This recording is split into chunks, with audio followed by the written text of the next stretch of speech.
Welcome into another edition of The Session with Londa and David.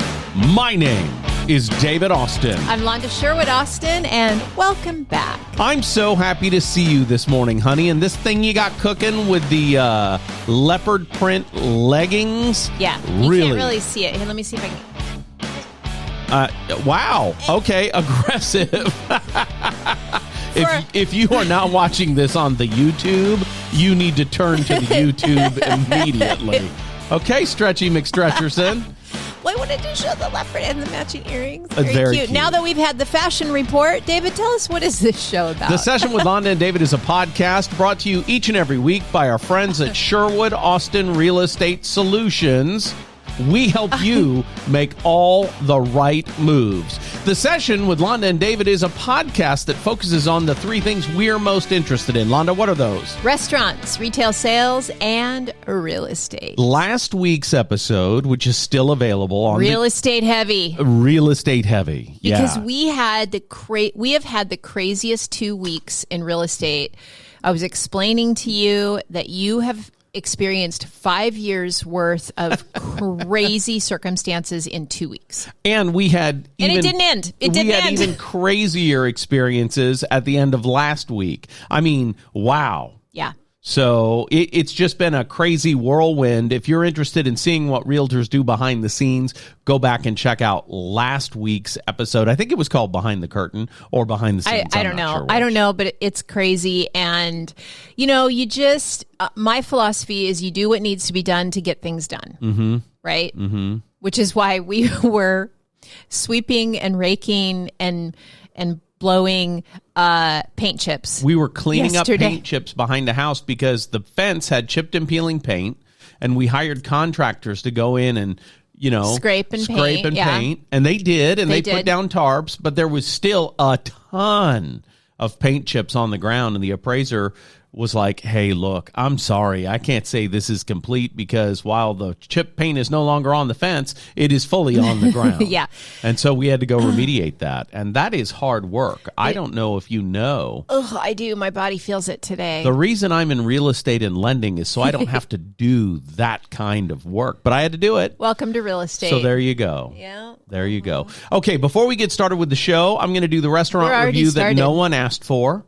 And that is, I want to talk about the closing. We already started. We did. But before we get too deep into it, I want to talk about the closing of one of my favorite spots in Tri-Cities, Washington, Fat Olives, which is kind of an upscale pizza place that also has an expanded menu.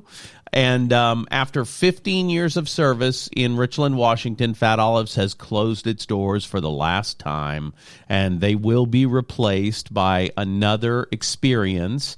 And we will talk about that as it gets underway. They're not open yet. I don't want to give too much away, but it's going to be... They did announce the name on social media, and the owners of Fat Olives did share the social media page of the new place and say, hey, go follow these guys. Okay, great.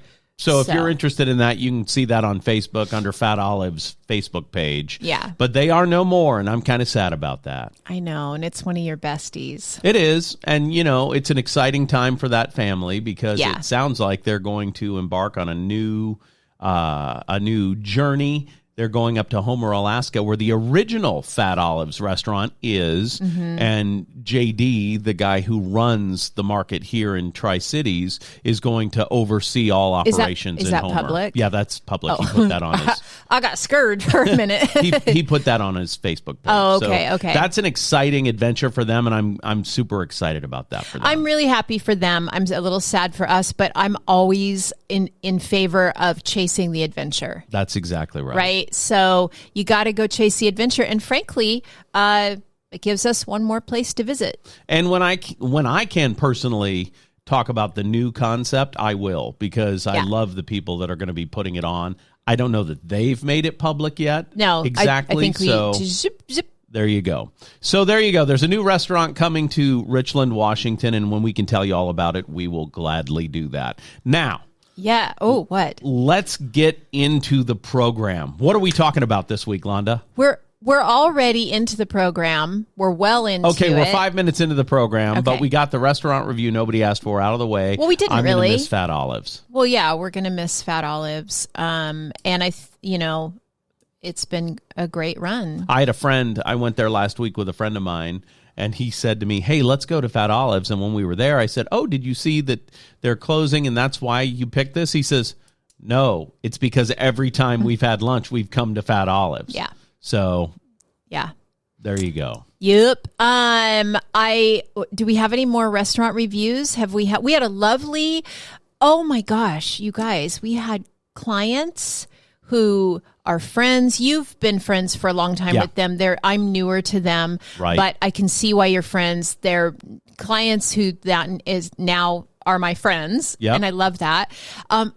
After the closing of their investment property, they took us. It's not an investment property. Their son lives there. Oh, It's sorry. his home. He's renting to two buddies, though, who live there with him. Okay. However, it. Well, I'm just letting you know, the son. Yeah. Okay. The son and the parents bought a house. Yes. Sorry, I used the wrong word. They are non-occupant co-borrowers. There you go. Let's be fair about this. Okay, we don't want to create any. Yeah. Okay. Whatever it is, whatever the case. They took us to dinner to celebrate. Like, that was amazing. I mean, they the bill and everything. That was great. And it was fantastic. I told Chris, it's my turn next. Yeah. So, but we went to, of course, your favorite. Outback Steakhouse, the steakhouse from the land down under. And here's why I like Outback Steakhouse, the steakhouse from the land down under. Number one, Fat Olives is gone. And number two, it's been my place for over 20 years. Yeah. My children literally grew up in that restaurant. They were, until this last experience, very consistent. But I will say this last meal that I had there, inconsistent. Something was weird. There was definitely some seasoning on your steak that doesn't normally exist. Which is a big no-no. Mine was for perfect. Me. There was nothing weird about my steak. So I don't know what happened in the kitchen. So I don't either. But as far as like restaurant reviews, so I've been on a Chinese food kick. It's a little out of control, by the way. Okay. So I get a little hyper focused on food. Sure. I do. And I'll eat it every day until I don't know, weeks, months, I don't know. And then all of a sudden I go to eat it and I can't do it anymore. That's what you do. You become obsessive about a specific thing, and then you have it until no one could possibly like it at all ever again. You eat it and eat it and eat it and eat it until that's it, no more. Yes, which I've heard is a symptom of ADHD, but that's neither here nor there. It's definitely obsessive compulsive. But I've been on this kick, right? So out of character, I've been suggesting these Chinese buffets. Fun for me.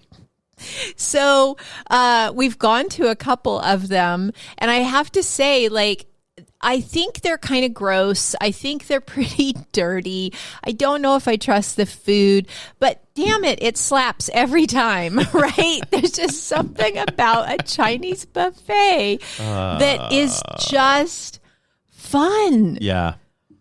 Yeah, it's fun. I mean, it's because you're breaking all the rules. I guess that's exactly so. why it's fun. I guess so. So I would say my restaurant review is we've hit up a couple of Chinese buffets in town. There's only a couple. The two that exist. And both were exactly what I expected. A little dirty, a little sketch, but such a great experience. Yeah. There's one right across the street from our office here on Fowler. But it's exactly what you want it to be. It's exactly what it's going to be. It's not what I want it to be. It's not. I expect to see somebody being wheeled out in a body bag just from the look of it. But when you get in there, the food's pretty good. The food's delightful. But then I made Chinese food the next several days. Last night, she's like, good news, Chinese food. And I said, oh, that's not good news for me. I'm so done. He looked at it and said to me, I don't want that. That's right. And so I said, how about chicken fried steak and eggs? And that was delightful. Chicken fried steak and eggs. And I had Chinese food, but I think it was my last one. I kind of You're off it now? I think so. I'm off it. Okay. Yeah. I'm afraid you're going to get off of hummus soon, and I enjoy your hummus. So Y'all, I cannot get hummus enough of my homemade hummus. every single time I'm in the condo. There's a hummus grinding. I have in eaten the it blender. every day for 3 weeks. I mean, I don't know what's going on, but it makes a good bean dip. You put that on a low carb tortilla. Delightful. Okay, there you go. So there's the restaurant review nobody asked for. Retail sales. Have we shopped anywhere recently that we need to review? No, we're not, like the rest of the world. We're not doing a lot of shopping right now. There's not a lot of like fun shopping. Although I will say, I have started Christmas shopping. I've been getting some things in order all month long. Mm-hmm. I'd like to start early because it's a little easier on the budget for one thing, Yes. but it's also just, there's so many, there's like 27 people just in our immediate family with our kids, their partners or spouses, and then grandkids. right. It's crazy. We got a big family. Big fat gang of people. Yeah. So I've started doing that, but honestly, most of that's been online. Yeah, So I'm glad that you are an addition to my family unit because I don't want to do any of that. So thank you for taking that over. Well, you're welcome. And a big shout out to Ethos Bakery in Yes. Richland, Washington, because I've been going in really regularly getting their sourdough bread, because it's good for your tummy. Right. And it's just fantastic. They're always consistent. They're always, I always want to get every single one of the desserty pastries they have. Yeah. But I don't do it. I just get my sourdough and I walk out. But one of these days, I'm going to go in and get a variety of them. Yeah. Yeah. They do a great job, even though they've gone through a little tragedy recently because Yeah, our one of the condolences. founders, Scott Newell, passed away unexpectedly a few weeks ago. And that's sad. The only bright spot for me is I've known him for years and years and years and years. And I ran into him like a week before he suddenly passed and got to spend a little time with him. And that was very nice. Yeah, so our condolences to the Ethos family. Yeah. But if you can, go in there, spend some money. Well, nothing says I support you like going in and actually financially supporting a business. I actually got a bunch of gift cards too while I was there. Perfect. So yeah, because those are nice things to give to people, clients of ours. Yeah. Sometimes when I meet with a new client and we start working together, I'll send them like a thank you note in the mail, and I include a gift card to a local place. Right. I like to, especially if they're relocating. So I'm working with a couple right now that's relocating, and they're foodies, and she's super into coffee. And so I'm having a lot of fun, like sending little things to them. About once a week, I drop something in the mail to them, because I just think that's fun. And nobody loves this area more than me. That's true. And so I tell people all the time, like, you are in such good hands because I'm going to show you all the best places to go, all the best things to do, so yeah. Anyway.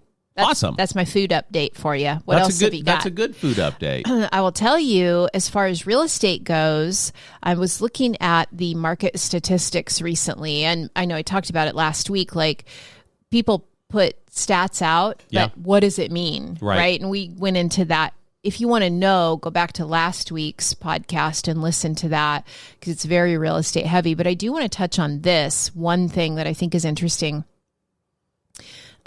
Another designated broker in town made the comment that about 125 agents are doing 90% of the business. It used to be 80-20. You'd have like the top 10 to 30% of agents in the area were doing 80% of the work. Well, we now have the top, definitely it's 10 to 15% are doing 90% of the work. Wow. And so thinking about that, and then looking at the market statistics, knowing that we have year to date in our area, the 5 cities that are kind of closest to us, we have closed, I think as of yesterday, it was 989 homes. Okay. Now, let me put this in perspective for you. We have something like 1,200 realtors, licensed realtors in our area, in our local association. Let's do the math. There's 1,200 realtors, roughly. Year to date, there have been 989 sold properties. Okay. Somebody's not eating. Right. You know what I mean? And so I'm curious if we're going to see a fallout at the end of the year of people just not renewing their licenses, not renewing their commitment to the association. It's kind of expensive, right? So you kind of see a fallout every year at the end of the year. And I'm curious to see what that's going to look like this year, given those numbers. Additionally, I'm super grateful that we have business. Me too. And because that's less than one per realtor. Right. Yeah, it's slim pickings out there. Right. Yeah. Slim pickings. So again, like I said last week, make sure that your realtor is a full-time realtor. And what I mean by full-time is that's their primary job. Yeah. You know, they don't go clock in somewhere from 9 to 5 and then do real estate. It's important. It matters. I can tell you right now that top 10% of realtors in the Tri-Cities, those are full-time realtors that are doing it, you know, like we do it. Yeah. So, well, and you know, it's okay if you're in a related business and you do both, because if you are, for instance, a realtor and a licensed lender, just for example, they commingle. Yeah. You see what I mean? They're interrelated. So if you are maybe a contractor and you build houses, being a realtor may not be a bad thing for you. Sure. Or if you flip houses and you want to be a realtor, there are ways to do it and make it successful without having to do something radically different. If you're, say, a bus driver for Benton Franklin Transit, okay, and you're driving a city bus, I don't know that necessarily translates after a 8-hour shift to then go show houses effectively. Yeah. But there are people who use their jobs as springboards to business. I have a very good friend who runs a major distribution center for a major conglomerate, and he gets his business almost exclusively from there. Right. And that is there are a handful of people that can do it. That's symbiotic, and can do it well. Yeah. While we're on this subject, can you tell us a little bit about what's going on with rates and specifically as it relates to where we are in time and space in the world right now? Of course, I'm talking about the upcoming election. Well, I'd love to talk about that. And nationwide, loan applications have gone down 11% since the Fed lowered the Fed fund rate. Which is not what anyone expected. Well, and I can tell you why. They also announced at that time that they'd have 2 more rate reductions before the end of the year. So some people made a bad decision. And what I mean by that is the 6 weeks leading up to that Fed change, where they lowered the Fed fund rate by 50 basis points, which is half a point in expense, the market was so delighted by that news that interest rates dropped ahead of that change and were at their lowest point in 2 years immediately before that announcement. Their lowest point in 2 years. Okay. Since then, they've gone up half a point. Actual interest rates have gone up half a point since then because people thought, oh, there's going to be 2 more of these. I'm going to wait. And so we've had less mortgage applications from new homeowners, not refinances, by the way, but new home buyers have gone down dramatically over the month of September, which was exactly opposite of what everybody thought. Okay. So awesome. It didn't lower the rate effectively after the fact. It has, in fact, gone back up, not to where it was before, but a half a point worse than it was 3 weeks ago. And so keep going. And home sales across the nation have slowed dramatically. This is the lowest home sale quarter start that we've seen in 2 years right now. So home sales are down nationwide, not necessarily here, but nationwide. There, I would say here, I would call the market a little sluggish. Okay. And interest rates are up slightly. So that's exactly the opposite of what was intended, right? and they are expected to lower the Fed fund rate 2 more times. And people that want to put a silver lining on it say, well, the unemployment numbers are so low. Employment is doing so well. That's why the home buying market's a little sluggish. Well, that doesn't make any sense at all to me. Because if employment is doing great, people buy houses. Right. So something's a little out of whack, and I can't wait to see what's going to happen. Of course, we've got an election. Super Tuesday's coming up quick. Yep. Get out and vote. And I don't care how you vote. What I care is that you vote. Well, get out and vote. We will see some movement in the market either way, regardless of who wins the election, right? But if you're not voting, I don't want to hear you bitching. Go vote or quit your bitching. Strong words from David Austin. Well, that's how I feel. Yeah. If you don't like one party or the other and you don't vote, I have no respect for your opinion. So go vote. That's how I feel about that. Okay.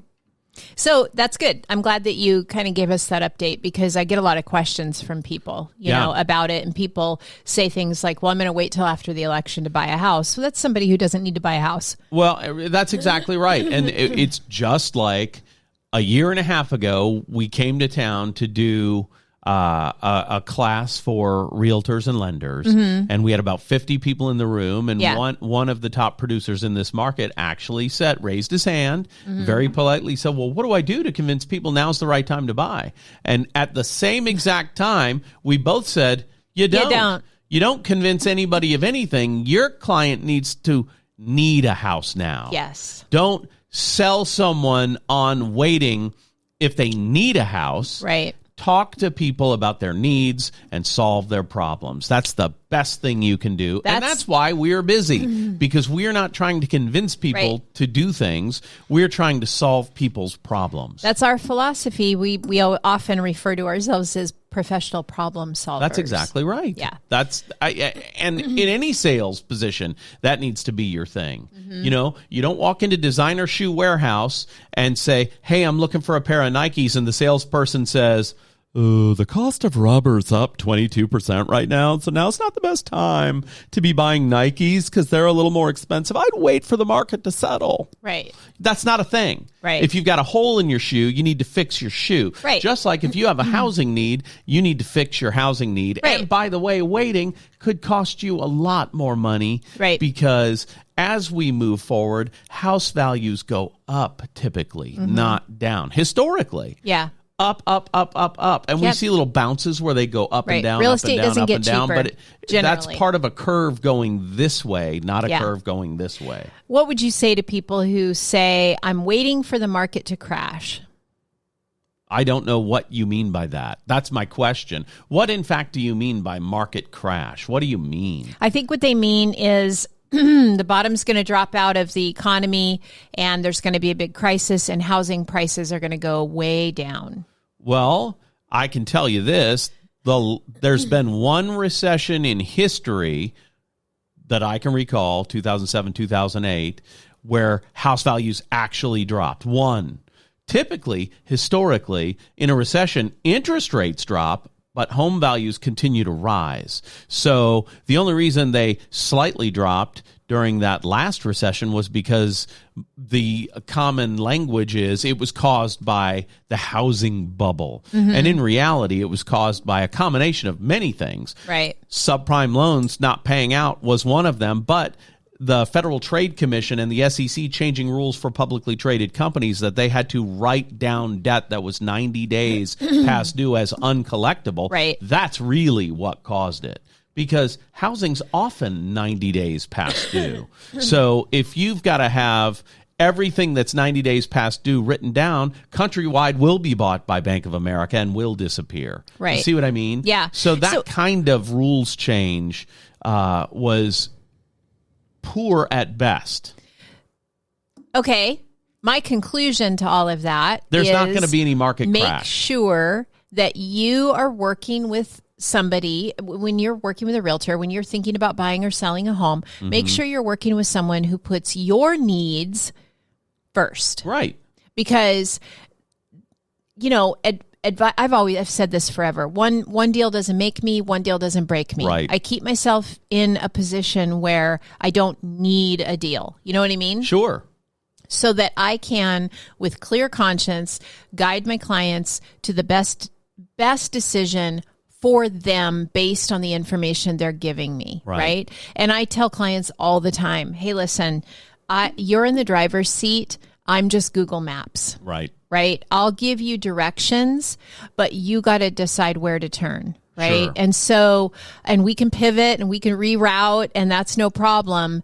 But we'll get you where you need to be and what you're comfortable with and what feels good. And, you often say this to our clients, I won't let you make a bad decision. That's absolutely true. I'm not going to let somebody make a poor purchase choice. Right. It's not a thing that I can deal with or live with. You know what I mean? Yeah. So I would say anybody, if you're making any large purchase, the person that you're purchasing it with or from, the salesperson, if they're not asking you a lot of clarifying questions, a lot of questions to help you get really, really clear on your decision, that's a problem. Right. I remember when I went to buy my car earlier this year, and one of the things I loved is they asked me a lot of questions, right? And I don't mind. I hear a lot of people who say, oh, I hate buying a car because salespeople, blah, blah, blah. I don't mind being sold to because I love kind of decipher, or what's the word I'm looking for? Like analyzing the sales process that I'm watching. Yeah. Right. So I don't mind being sold. Let me say that a different way. Okay. You've been a business coach for 30 years. You are analyzing, diagnosing, and prescribing in every sales experience. Sure. You may not give the person the prescription at the end because they're not paying you. Yeah. But that happens every single time for you. Yeah. I'm like an investigator, and I'm literally really intently interested in the sales process. You're secret shopping no matter what you're doing. That's true.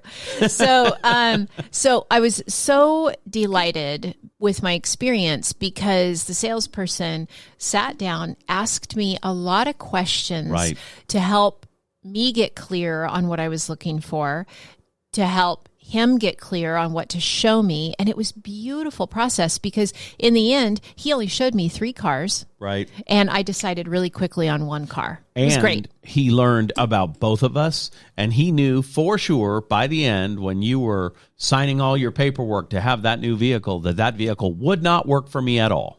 Yeah.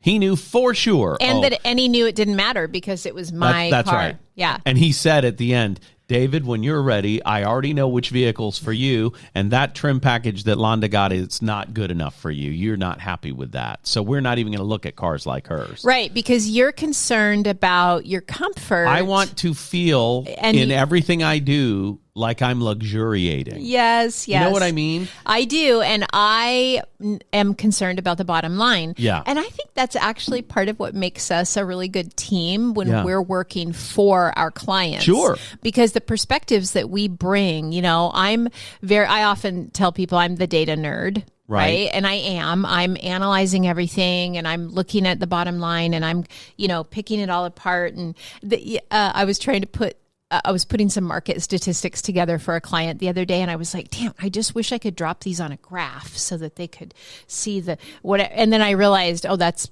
me. They don't need to see a graph. That's me that wants to see a graph. But anyway, I just think, and then you bring the fun and the party and you make them think about the dream. Right.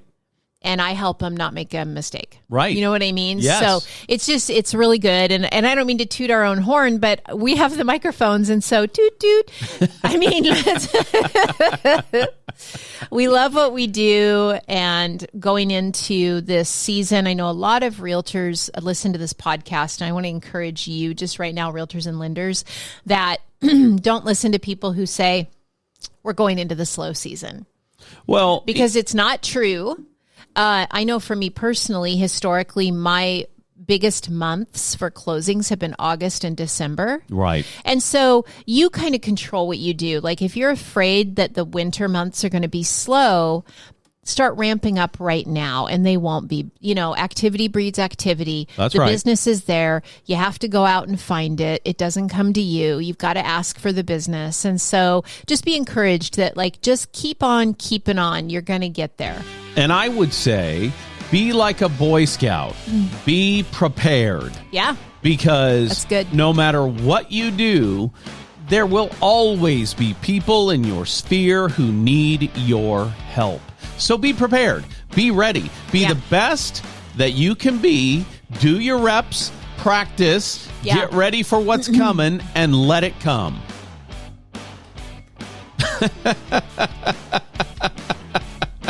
Couldn't have said it better myself. There you go. This has been another edition of The Session with Londa and David. For Londa Joanne Sherwood Austin, the prettiest girl I've ever seen with my eye parts, I'm David Austin. We'll be back here again next week. Have a great week and go vote, okay? Yeah. Go vote. Get out and vote. There you go.